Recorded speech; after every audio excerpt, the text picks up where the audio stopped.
Adding goals from midfield will be absolutely essential for Leeds United this coming season. Last year, we only got one, and that was in the playoffs with Ilya Grove scoring from a free kick, which was incredibly surprising because no one initially thought he was going to shoot in the first place.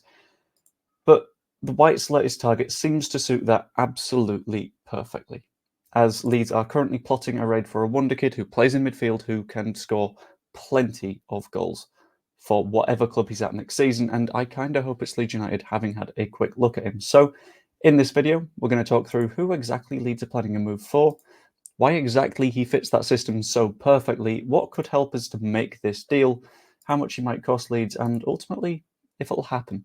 Also, sorry if I sound a little bit clogged up, because I've been doing garden work and I completely forgot I had hay fever. So, hopping into it, who exactly are Leeds United planning a move for? It looks like it's going to be Jordan James, who is currently a central midfielder at Birmingham City. Last season, he managed to score 8 goals from that position, which, being at Birmingham City, is genuinely huge because they didn't do too much all season long. He is a box-to-box 8 when he is given the opportunity. However, given the way that Birmingham was sort of dealing with things last season, he has relatively strong defensive stats because he was pushed into that sort of deep-lying position where Birmingham weren't very good at getting out much. And in addition to that, he is not some 25-year-old championship shithouse. He's just 20 years old and clearly has a very, very high ceiling on him. Not only that, but there are plenty of reasons that he does fit the system at Leeds United at the moment. First up is he has incredibly good numbers for progressive carries and successful take-ons. The way that pre-season we've been working things in the midfield is quick passing, and occasionally a midfielder will burst out of that structured line and find an opportunity to sort of force a goal themselves, to sort of press forwards and make something happen on their own. Add on to that the fact that last season in central midfield, he was the top 7% in the next 14 leagues, that's everything below the big 5, for XG, and top 1% for goals scored out of every central midfielder, which is colossal. It's fantastic. His passing data, admittedly, not ideal, but again, we need to consider the Birmingham issues and the fact that they weren't really good at passing at all. And in this case, it looks like he was sort of forced to carry as a result of the fact that there weren't really options around him going forwards.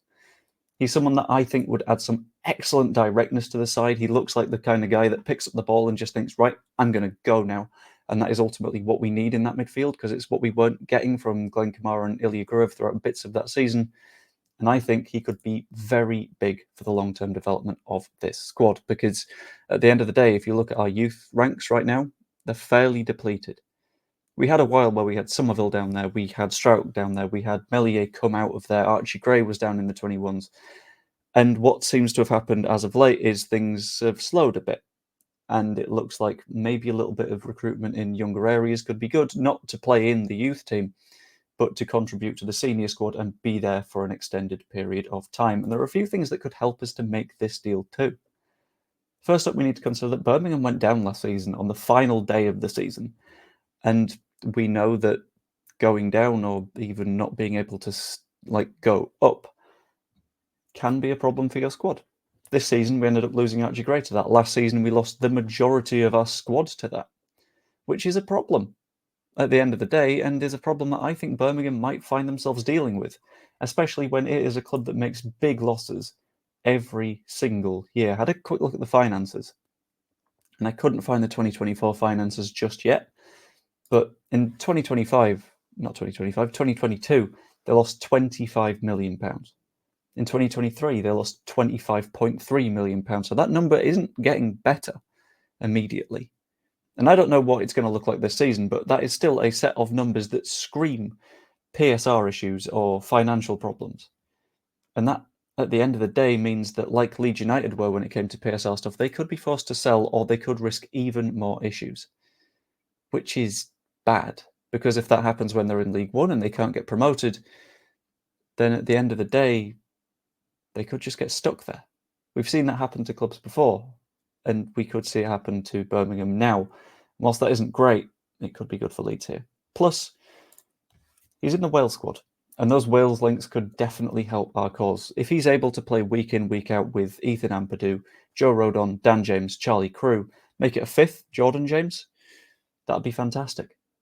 because he's able to sort of build a decent rapport with them and basically learn how to play with his national teammates every single week, which is fantastic. It ultimately means that he would be in a position where he is able to sort of like stamp his authority on that place because he'd be performing better at the national level. So this leads a question of, if he's such a good player, and we very clearly think that because apparently Leeds have made an approach according to lots of different places, how much could he cost? Estimates are saying the price could be around £10 million, which is huge, admittedly. Like, the amount that we were looking to spend on Lubicic was, I think, 3.3 million quid, and that got rejected. Fair enough. But that sort of sets what we think the ballpark that we're working in is, and add on to the fact that Ipswich also reportedly hold an interest, and the same seemingly applies for Atalanta, who lost out twice in January. It could be a little bit tough for us to get this move done. I think Atalanta probably missed out twice in January because Birmingham wanted Jordan James to stay up. They didn't stay up, so now I think a sale could be genuinely happening. And the fact that there's so much news fizzing around this guy tells me that he is looking at a move, because he won't want to be staying at Birmingham given all their stuff.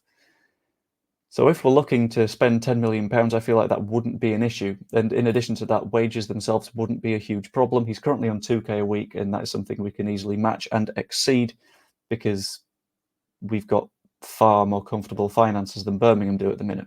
So I think the question ultimately at the end of the day is, will it happen? And I have to say, one of the concerns that I've got is it doesn't look the most likely move, because you look at the way that Leeds are approaching transfers so far this window, you've got fairly cheap moves. Bogle, 5 million. Lubicic, under 4 million. Admittedly, Joe Rodon, for 10, fantastic.